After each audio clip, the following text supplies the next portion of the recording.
من الشيطان الرجيم.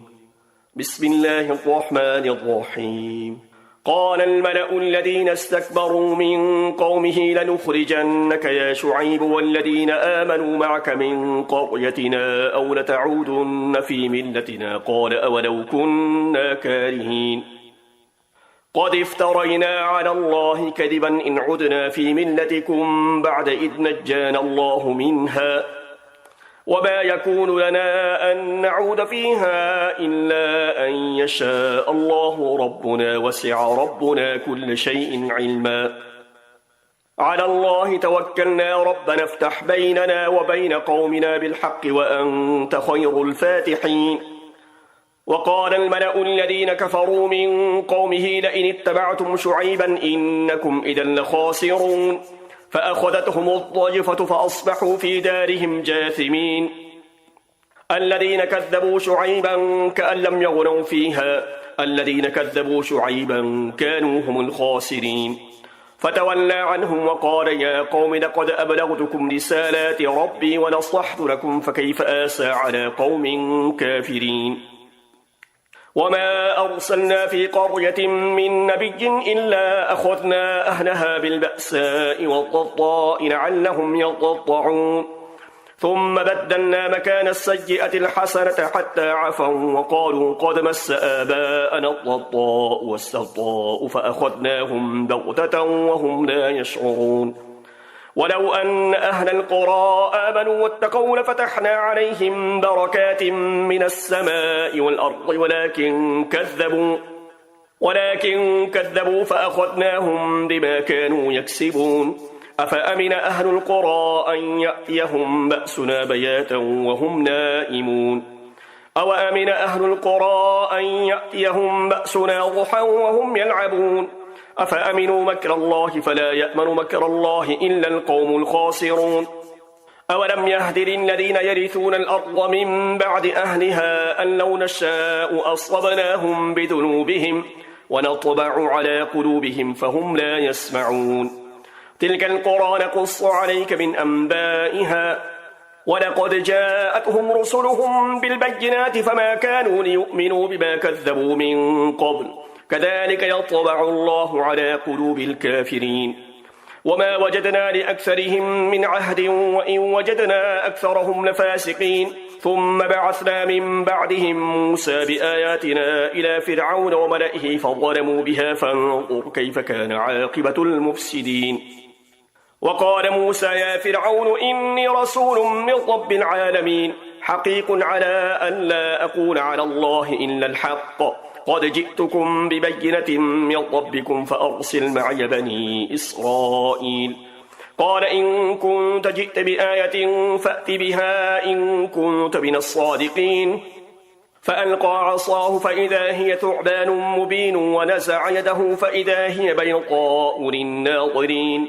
قال الملأ من قوم فرعون إن هذا لساحر عليم يريد أن يخرجكم من أرضكم فماذا تأمرون. قالوا أرجه وأخاه وأرسل في المدائن حاشرين يأتوك بكل ساحر عليم. وجاء السحرة فرعون قالوا إن لنا لأجرا إن كنا نحن الغالبين. قال نعم وإنكم لمن المقربين. قالوا يا موسى إما أن تلقي وإما أن نكون نحن الملقين. قال ألقوا فلما ألقوا سحروا أعين الناس واسترهبوهم وجاءوا بسحر عظيم. وأوحينا إلى موسى أن ألق عصاك فإذا هي تلقف ما يأفكون فوقع الحق وبطل ما كانوا يعملون. فغلبوا هنالك وانقلبوا صاغرين وألقي السحرة ساجدين قالوا آمنا برب العالمين رب موسى وهارون. قال فرعون آمنتم به قبل أن آذن لكم إن هذا لمكر مكرتموه في المدينة لتخرجوا منها أهلها فسوف تعلمون. لأقطعن أيديكم وأرجلكم من خلاف ثم لأصلبنكم أجمعين. قالوا إنا إلى ربنا منقلبون وما تنقم منا إلا أن آمنا بآيات ربنا لما جاءتنا ربنا أفرغ علينا صبرا وتوفنا مسلمين. وقال الملأ من قوم فرعون أتذر موسى وقومه ليفسدوا في الأرض ويذرك وآلهتك قال سنقتل أبناءهم ونستحيي نساءهم وإنا فوقهم قاهرون قال موسى لقومه استعينوا بالله واصبروا إن الأرض لله يورثها من يشاء من عباده والعاقبة للمتقين قالوا أوذينا من قبل أن تأتينا ومن بعد ما جئتنا قال عسى ربكم أن يهلك عدوكم ويستخلفكم في الأرض فينظر كيف تعملون ولقد أخذنا آل فرعون بالسنين ونقص من الثمرات لعلهم يذكرون فإذا جاءتهم الحسنة قالوا لنا هذه وإن تصيبهم سيئة يطيروا بموسى ومن معه ألا إنما طائرهم عند الله ولكن أكثرهم لا يعلمون وقالوا مهما تأتنا به من آية لتسحرنا بها فما نحن لك بمؤمنين فأرسلنا عليهم الطوفان والجراد والقمل والضفادع والدم آيات مفصلات فاستكبروا وكانوا قوما مجرمين ولما وقع عليهم الرجز قالوا يا موسى ادع لنا ربك بما عهد عندك لئن كشفت عنا الرجز لنؤمنن لك ولنرسلن معك بني إسرائيل فلما كشفنا عنهم الرجز إلى أجل هم بالغوه إذا هم ينكثون فانتقمنا منهم فأغرقناهم في اليم بأنهم كذبوا بآياتنا وكانوا عنها غافلين وأورثنا القوم الذين كانوا يستضعفون مشارق الأرض ومغاربها التي باركنا فيها وتمت كلمة ربك الحسنى على بني إسرائيل بما صبروا ودمرنا ما كان يصنع فرعون وقومه وما كانوا يعرشون وجاوزنا ببني إسرائيل البحر فأتوا على قوم يعكفون على أصنام لهم قالوا يا موسى اجعل لنا إلها كما لهم آلهة قال إنكم قوم تجهلون إن هؤلاء متبر ما هم فيه وباطل ما كانوا يعملون قال أغير الله أبغيكم إلها وهو فضلكم على العالمين وإذ أنجيناكم من آل فرعون يسومونكم سوء العذاب يقتلون أبناءكم ويستحيون نساءكم وفي ذلكم بلاء من ربكم عظيم وواعدنا موسى 30 ليلة وأتممناها ب10 فتم ميقات ربه 40 ليلة وقال موسى لأخيه هارون اخلفني في قومي وأصلح ولا تتبع سبيل المفسدين ولما جاء موسى لميقاتنا وكلمه ربه قال رب أرني أنظر إليك قال لن تراني ولكن انظر إلى الجبل فإن استقر مكانه فسوف تراني فلما تجلى ربه للجبل جعله دكا وخر موسى صاعقا فلما أفاق قال سبحانك تبت إليك وأنا أول المؤمنين قال يا موسى إني اصطفيتك على الناس برسالاتي وبكلامي فخذ ما آتيتك وكن من الشاكرين وكتبنا له في الألواح من كل شيء موعظة وتفصيلا لكل شيء فخذها بقوة وأمر قومك يأخذوا بأحسنها سأريكم دار الفاسقين سأصرف عن آياتي الذين يتكبرون في الأرض بغير الحق وإن يروا كل آية لا يؤمنوا بها وإن يروا سبيل الرشد لا يتخذوه سبيلا وإن يروا سبيل الغي يتخذوه سبيلا ذلك بأنهم كذبوا بآياتنا وكانوا عنها غافلين والذين كذبوا بآياتنا ولقاء الآخرة حبطت أعمالهم هل يجزون إلا ما كانوا يعملون واتخذ قوم موسى من بعده من حليهم عجلا جسدا له خوار ألم يروا أنه لا يكلمهم ولا يهديهم سبيلا اتخذوه وكانوا ظالمين ولما سقط في أيديهم ورأوا أنهم قد ضلوا قالوا لئن لم يرحمنا ربنا ويغفر لنا لنكونن من الخاسرين ولما رجع موسى إلى قومه غضبان أسفا قال بئس ما خلفتموني من بعدي أعجلتم أمر ربكم وألقى الألواح وأخذ برأس أخيه يجره إليه قال ابن إن القوم استضعفوني وكادوا يقتلونني فلا تشمت بي الأعداء ولا تجعلني مع القوم الظالمين. قال رب اغفر لي ولأخي وأدخلنا في رحمتك وأنت أرحم الراحمين. إن الذين اتخذوا العجل سينالهم غضب من ربهم وذلة في الحياة الدنيا وكذلك نجزي المفترين. والذين عملوا السيئات ثم تابوا من بعدها وآمنوا إن ربك من بعدها لغفور رحيم. ولما سكت عن موسى الغضب أخذ الألواح وفي نسختها هدى ورحمة للذين هم لربهم يرهبون. واختار موسى قومه 70 رجلا لميقاتنا فلما أخذتهم الضجفة قال رب لو شئت أهلكتهم من قبل وإياي أتهلكنا بما فعل السفهاء منا إن هي إلا فتنتك تضل بها من تشاء وتهدي من تشاء أنت ولينا فاغفر لنا وارحمنا وأنت خير الغافرين. واكتب لنا في هذه الدنيا حسنة وفي الآخرة إنا هدنا إليك. قال عذابي أصيب به من أشاء ورحمتي وسعت كل شيء فسأكتبها للذين يتقون ويؤتون الزكاة والذين هم بآياتنا يؤمنون. الذين يتبعون الرسول النبي الأمي الذي يجدونه مكتوبا عندهم في التوراة والإنجيل يأمرهم بالمعروف وينهاهم عن المنكر ويحل لهم الطيبات ويحرم عليهم الخبائث ويضع عنهم إصرهم والأغلال التي كانت عليهم. فالذين آمنوا به وعزروه ونصروه واتبعوا النور الذي أنزل معه أولئك هم المفلحون. قل يا أيها الناس إني رسول الله إليكم جميعا الذي له ملك السماوات والأرض لا إله إلا هو يحيي ويميت فآمنوا بالله ورسوله النبي الأمي الذي يؤمن بالله وكلماته واتبعوه لعلكم تهتدون. ومن قوم موسى أمة يهدون بالحق وبه يعدلون وقطعناهم 12 أسباطا أمما وأوحينا إلى موسى إذ استسقاه قومه أن اضرب بعصاك الحجر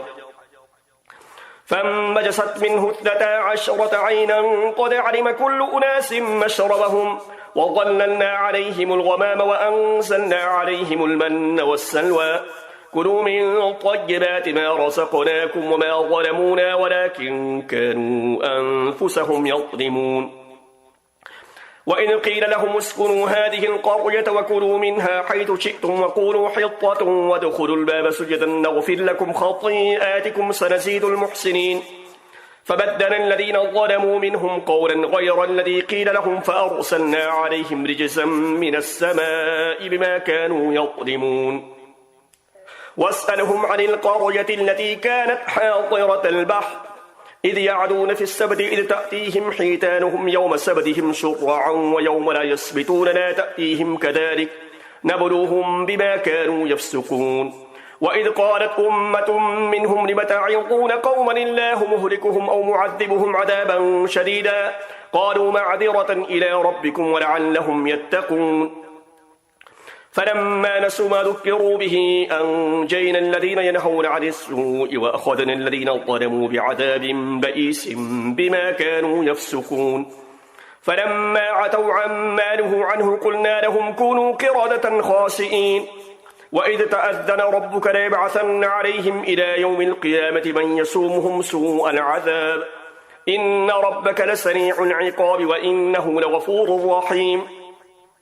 وقطعناهم في الأرض أمما منهم الصالحون ومنهم دون ذلك وبلوناهم بالحسنات والسيئات لعلهم يرجعون. فخلف من بعدهم خلف ورثوا الكتاب يأخذون عرض هذا الأدنى ويقولون سيغفر لنا وإن يأتهم عرض مثله يأخذوه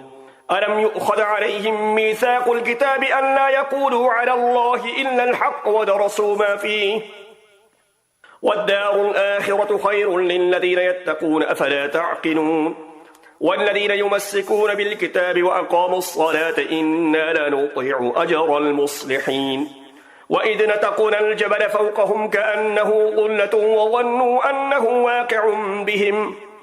خذوا ما آتيناكم بقوة واذكروا ما فيه لعلكم تتقون وإذ أخذ ربك من بني آدم من ظهورهم ذريتهم وأشهدهم على أنفسهم ألست بربكم قالوا بلى شهدنا أن تقولوا يوم القيامة إنا كنا عن هذا غافلين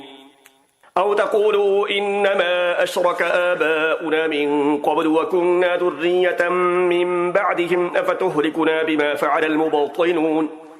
وكذلك نفصل الآيات ولعلهم يرجعون واتل عليهم نبأ الذي آتيناه آياتنا فانسلخ منها فأتبعه الشيطان فكان من الغاوين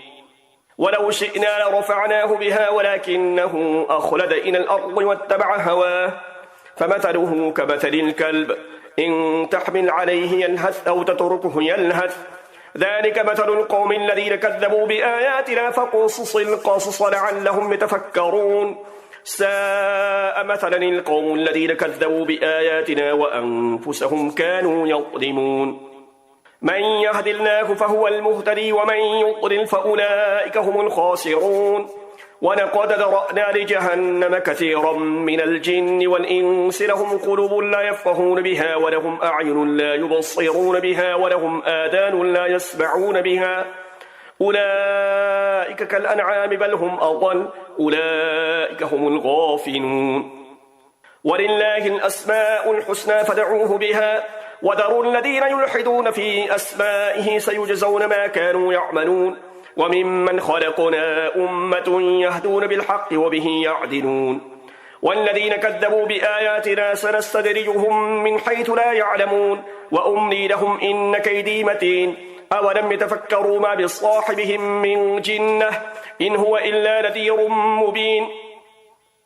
أولم ينظروا في ملكوت السماوات والأرض وما خلق الله من شيء وأن عسى أن يكون قد اقترب أجلهم فبأي حديث بعده يؤمنون من يضلل الله فلا هادي له ويذرهم في طغيانهم يعمهون يسألونك عن الساعة أيان مرساها قل إنما علمها عند ربي لا يجليها لوقتها إلا هو ثقلت في السماوات والأرض لا تأتيكم إلا بغتة يسألونك كأنك حفي عنها قل إنما علمها عند الله ولكن أكثر الناس لا يعلمون قل لا أملك لنفسي نفعا ولا ضرا إلا ما شاء الله ولو كنت أعلم الغيب لاستكثرت من الخير وما مسني السوء إن أنا إلا نذير وبشير لقوم يؤمنون هو الذي خلقكم من نفس واحدة وجعل منها زوجها ليسكن إليها فلما تغشاها حملت حملا خفيفا فمضت به فلما أثقلت دعوا الله ربهما لئن آتيتنا صالحا لنكونن من الشاكرين فلما آتاهما صالحا جعلا له شركاء فيما آتاهما فتعالى الله عما يشركون أيشركون ما لا يخلق شيئا وهم يخلقون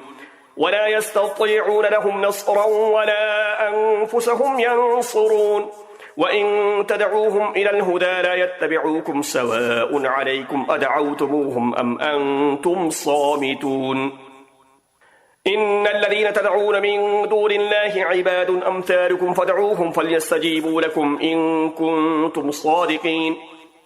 ألهم أرجل يمشون بها أم لهم أيدي يبطشون بها أم لهم أعين يبصرون بها أم لهم آذان يسمعون بها قل ادعوا شركاءكم ثم كيدون فلا تنظرون إن وليي الله الذي نزل الكتاب وهو يتولى الصالحين والذين تدعون من دونه لا يستطيعون نصركم ولا أنفسهم ينصرون وإن تدعوهم إلى الهدى لا يسمعون وتراهم ينظرون إليك وهم لا يبصرون خذ العفو وأمر بالعرف وأعرض عن الجاهلين وإما ينزغنك من الشيطان نزغ فاستعذ بالله إنه سميع عليم إن الذين اتقوا إذا مسهم طائف من الشيطان تذكروا فإذا هم مبصرون وإخوانهم يمدونهم في الغي ثم لا يقصرون وإذا لم تأتهم بآية قالوا لولا اجتبيتها قل إنما أتبع ما يوحى إلي من ربي هذا بصائر من ربكم وهدى ورحمة لقوم يؤمنون وإذا قرئ القرآن فاستمعوا له وأنصتوا لعلكم ترحمون واذكر ربك في نفسك تضرعا وخيفة ودون الجهر من القول بالغدو والآصال ولا تكن من الغافلين إن الذين عند ربك لا يستكبرون عن عبادته ويسبحونه وله يسجدون بسم الله الرحمن الرحيم يسألونك عن الأنفال قل الأنفال لله والرسول فاتقوا الله وأصلحوا ذات بينكم وأطيعوا الله ورسوله إن كنتم مؤمنين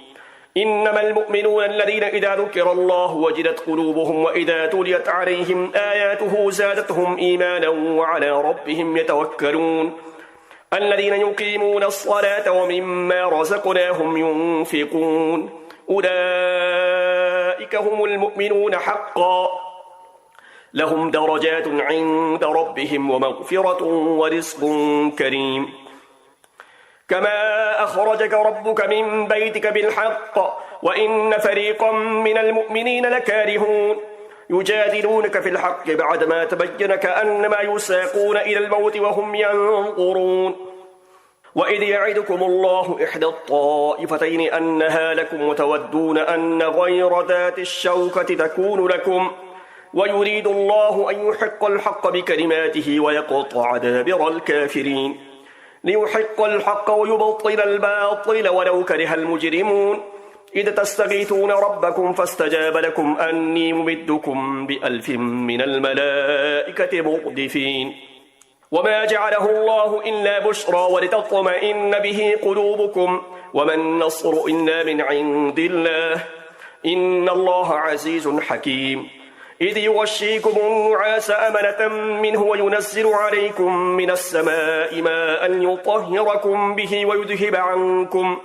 ويذهب عنكم رجز الشيطان وليربط على قلوبكم ويثبت به الأقدام إذ يوحي ربك إلى الملائكة أني معكم فثبتوا الذين آمنوا